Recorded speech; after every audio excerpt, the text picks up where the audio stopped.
damu ya Yesu ilibaki dunia hii. Ya kwanza redemption, bana tuwe sana.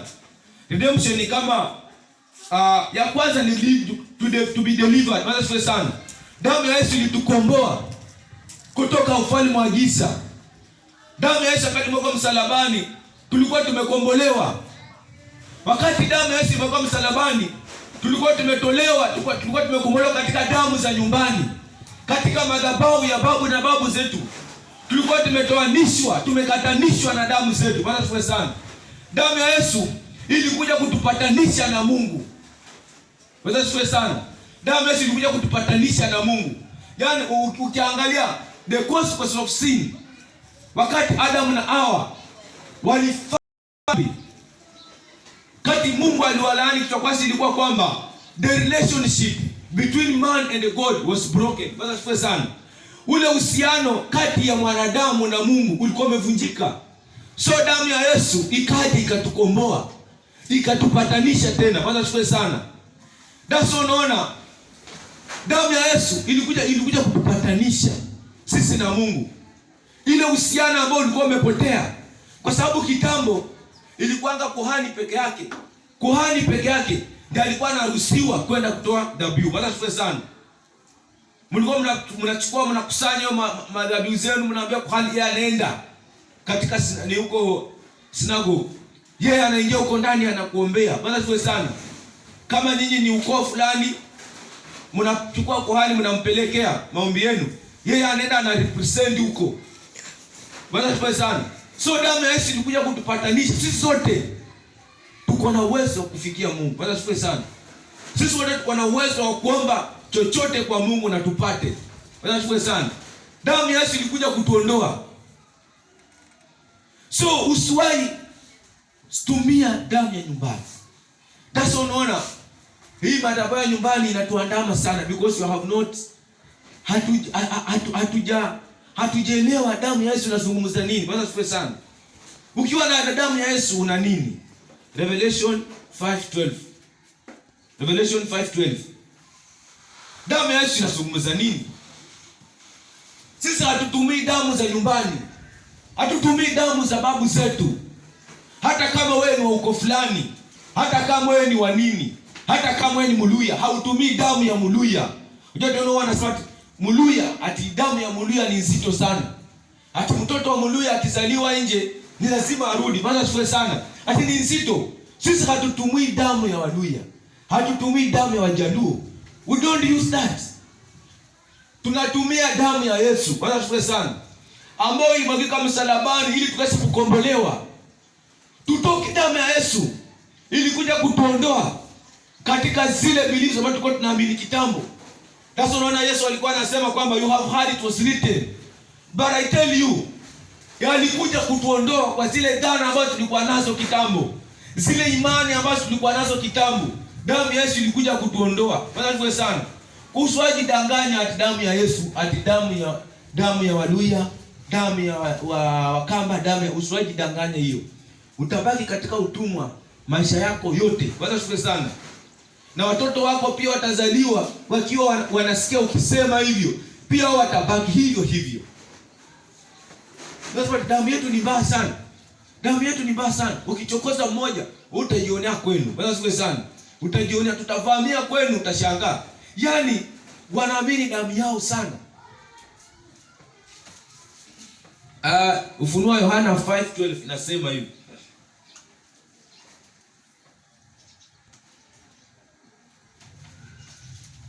Inasema hivi. Wakisema kwa sauti kuu, astahili mwana kondoo aliyechinjwa kupokea uwezo na utajiri na hekima na nguvu na heshima na utukufu wa baraka. Bwana sifiwe sana. Damu ya Yesu ukiwa nayo, damu ya Yesu inazungumza nguvu. Bwana sifiwe sana. Damu ya Yesu inazungumza uwezo, authority. The blood of Jesus speaks power. It speaks authority. It speaks wisdom. Utajiri. Ukiwa na damu ya Yesu tayari uko na utajiri wa Yesu toka juu mbinguni. Unajua utajiri si lazima ama uwe na gari, si lazima uwe na ndege 200, uko na utajiri wa kiroho. Bwana asifiwe sana. Kuna utajiri wa akili. So, damu ya Yesu inazungumza nguvu. Ukiwa na damu ya Yesu, sasa unaona sisi inatuandama kwa sababu sisi bado tuko chini ya damu zetu. Tujaziachilia. Sasa unaona bado zinatufuata.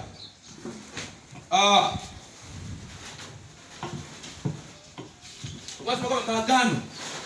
Kuna ambao walio katika maagano. Wakati ulizaliwa, wakachinja mbuzi ama wakachinja kitu fulani, wakapeleka kwa hiyo maagano yao, wakakunenea. Bwana sifiwe sana. So unakuta pia umezaliwa katika hiyo maagano. Babako alikuwa hivyo, amekuwa mlevi. Unakuta pia wakati umekuwa mkubwa, kama umefika 14 years, 12 years, unakuta wale marafiki ambao uko nao walevi peke yake. Wewe pia unakuta ukisikia harufu ya ndio umeokoka, hauwezi ukakunywa. Bwana asifiwe sana. Lakini ukisikia harufu ya pombe unatamani sana. Bwana asifiwe siko. Yaani unatamani kunywa, lakini kwa sababu umeokoka hauwezi ukakunywa. Inamaanisha kwamba hiyo maagano ya pombe ambayo ilinenwa, iliingizwa ndani ya familia yenu, bado inanena kwako. Bwana asifiwe sana. Usipochunga you can end up drinking. Usipochunga unaweza fika mahali tena uanze kunywa. Ni kwa sababu hiyo damu inaanza kunena. Bwana asifiwe sana. Kuna wale ambao wakati ulizaliwa jina lako likachukuliwa, wakakuita jina fulani ambayo labda shangazi yako, labda mamako ambaye alikufa kitambo. Kuna watu ambao wanateseka ni kwa sababu maisha sio yao. Bwana asifiwe sana. Kuna wale ambao wanateseka maisha sio yao. Kuna wale ambao wanaishi maisha yenye sio yao. Wanaishi maisha ya shangazi yao, wanaishi maisha ya nyanya yao, wanaishi maisha za mama zao ambao watu walio wamekufa kitambo sana walikuwa wanaishi hivyo. Wao wanaona tu kama ni kawaida. Unafaa uchunguze sana maisha yangu ama ni ya nani. Je, babangu alikuwa anafanya hivi? Je, nikiuza historia kwetu walikuwa wanafanyaje? Bwana asifiwe sana. Babangu alikufaje? Na babu yangu alikufaje? Ndugu yangu, kuna watu ambao Christmas haiwezi isha kama hawana msiba kwao. Bwana asifiwe sana. Yaani watu wanasherekea na kuna mtu mochari, ikiwa takiwesema mna mnamchukua. Bwana asifiwe sana. Hamna amani katika Christmas. Ni lazima ni kategori ya hiyo familia. Ni kama linye, ni kitu ambacho kimepandwa kwa familia, kwamba kila Christmas tarehe fulani something must happen strange in that family. Bwana asifiwe sana. Hiyo ni vitu ambavyo tunafaa tukatae kwa jina la Yesu. Alafu unasema tu mimi nimeokoka. Ndio nimeokoka. Lakini umeokoka ni kwa nini hivi vitu vinafanyika katika nyumbani? Bwana asifiwe sana. Umeokoka sawa, unaimba sawa. Ni kwa nini watoto wako wanakufa? Bwana asifiwe sana. Ni kwa nini ndugu yangu anaoa leo kesho anafukuza? Anaoa leo kesho anafukuza. Akioa huyu tena anamkataa, anafukuza. Bwana asifiwe sana. Ni kwa nini babangu alikuwa na bibi zaidi ya wawili ama zaidi ya mmoja? Kwa nini alikuwa nayo? Wewe unaona kama ni kitu cha kawaida tu, si kitu cha kawaida. Bwana asifiwe sana. Hiyo ni madhabahu ilipandwa kitambo katika familia. Tunafaa tukatae kwa jina la Yesu. Bwana asifiwe sana. Siku ya leo niwaambie, ibada ya leo nimeiona katika ndoto na si uongo. Na nimeona hiyo ibada leo, nimeona kama bishop alikuwa hapa. Bwana asifiwe sana. Wakati nilikuwa naombea watu wakianguka wakifunguliwa, kwanza mama ndiye alianza kasa kuombea watu wakifunguliwa. So mimi nilikuwa kwa hiyo nyumba nimekaa, nilikuwa sijatoka. So wakati nakuja nakuta bishop amekaa hapa kwa hii kiti hapa, anaangalia huku, amevaa ile track suit yake, ndio inaitwa kaunda suit. Bana sio sana ya black hivi, alafu kuna mstari za white hivi kama hivi. Na baba alikuwa amekaa hapa. So wakati nilikuwa naombea watu wakianguka, Bishop alikuwa hapa. Na nikashangaa sana. Leo nimeamka saa 8 na nikakuja hapa nikaanza kuomba. Bwana tukue sana. Kwa hivyo leo kuna mtu Mungu anainua. Lakini naona huyo mtu amechelewa. Bwana tukue sana. Hajafika, acha nikwambie. Hajafika hivi kuna watu wanafaa funguliwe. Bwana tukue sana. Na hii kwa sababu shetani ameshaona kitambo amewafunga. Bwana tukue sana. Wakati walienda kulala hawajaomba, walilala tu. Bwana tukue sana. So walipolala shetani akapanda magugu ndani mwao. Bwana sifiwe sana. So that's unaona mtu zaidi kwa anaambia Victor kwa sababu ukienda kwao kuna mtu sana anaosha nguo. Ndio anajua leo Jumapili. Jana nimefanya kazi from Monday to Saturday. Kwa hivyo Sunday nikipumzika kwa kuna shida. Bwana sifiwe sana. That's unaona jana ulikuwa unasema wewe ni Asha kuja mapema, anasema kwamba mimi nitakuja ile time yenye huwa anakuja. Bwana sifiwe sana. Shetani anapanda magugu. Kuna watu leo Mungu angefungua. Kuna kitu Mungu aliweka ndani mwangu kwa sababu ya leo. Lakini kwa sababu hawako wale ambao watafunguliwa saa. Kama hayuko imeenda hivyo. Bwana ashukuru sana. You never haiwezi karudi. Nimetumia mfano wakati Mungu alikuwa anaomba dunia. Mungu alikuwa anaomba kila kitu na wakati wake na masaa yake. Ilikuwa ikipita imepita. Hawezi akaomba jua siku ya pili. Hawezi akaweka mwangaza wakati alikuwa anaomba maji. Hawezi akaomba ng'ombe wakati alikuwa anaomba miti. Bwana asifiwe sana. Kwa hivyo leo nimeweka title inaitwa prayer against altars. Ama altar prayers. Bwana asifiwe sana. No, tunafaa unaona mwezi wa 7 huu. Nikisanda I think ndio ya mwisho na pumzika. Na mwenye atachukua ushukani wa kufundisha ako nimeshamprepare. Bwana asifiwe sana. Mungu amsaidie. Nitakuwa namsaidia. Lakini hiyo mwezi wa 7 Mungu ameprepare kwa sababu ya maisha yetu sisi. Bwana asifiwe sana. How come situombee watu? We are intercessor. We are worshipers. Sisi ni apostle.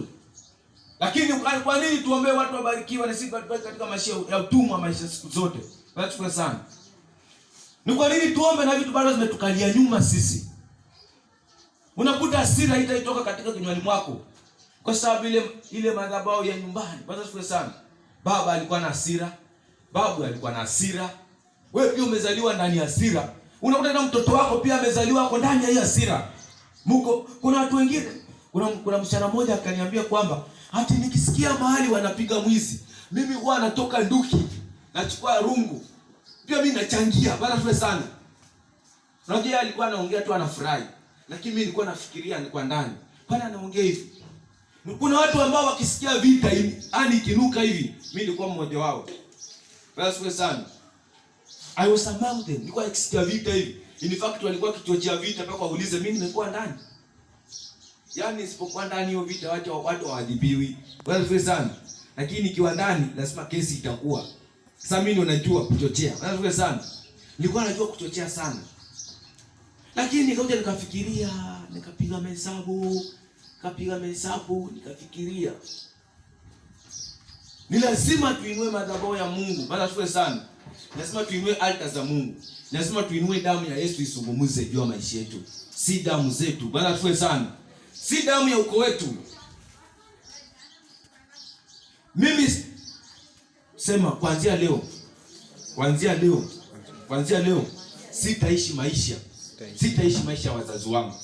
Sitaishi maisha ya wazazi wangu. Anza kutangaza. Sema kwamba kuanzia leo sitaishi maisha ya wazazi wangu. Ninakataa kuishi maisha ya wazazi wangu. Ninakataa kuishi maisha ya wazazi wangu. Kama ilikuwa maisha ya wizi, kama ilikuwa maisha ya ushirikina, kama ilikuwa maisha ya tamaa, ambia Mungu kama siku leo sitaishi hiyo maisha kwa jina la Yesu Kristo. Bwana tuwe sana. Watu ambao wanaishi maisha ambao sio yao. Wanaishi maisha ambao watu waliishi kitambo. Bwana tuwe sana. Unaishi maisha ambayo mtu aliishi kitambo na akahakikisha kwamba sitakufa peke yangu. Sasa amerudi. Umeitanishwa na yeye. Mtu amekufa 2 years ago. Umezaa mtoto umemuitanisha naye. Sasa huyo mtu anarudi kwa sababu ako na haki ya kurudi. Bwana asifiwe sana. Ako na legal ground ya kuishi kwa sababu jina lake limeitwa. In fact paka huyo mtoto tukimsifu, kwa tunaita jina la huyo mtu. Bwana asifiwe sana. Tunaita jina lake. Unaanza kumuita fulani. Unaanza kumuita, unakuta mtu alikufa kitambo lakini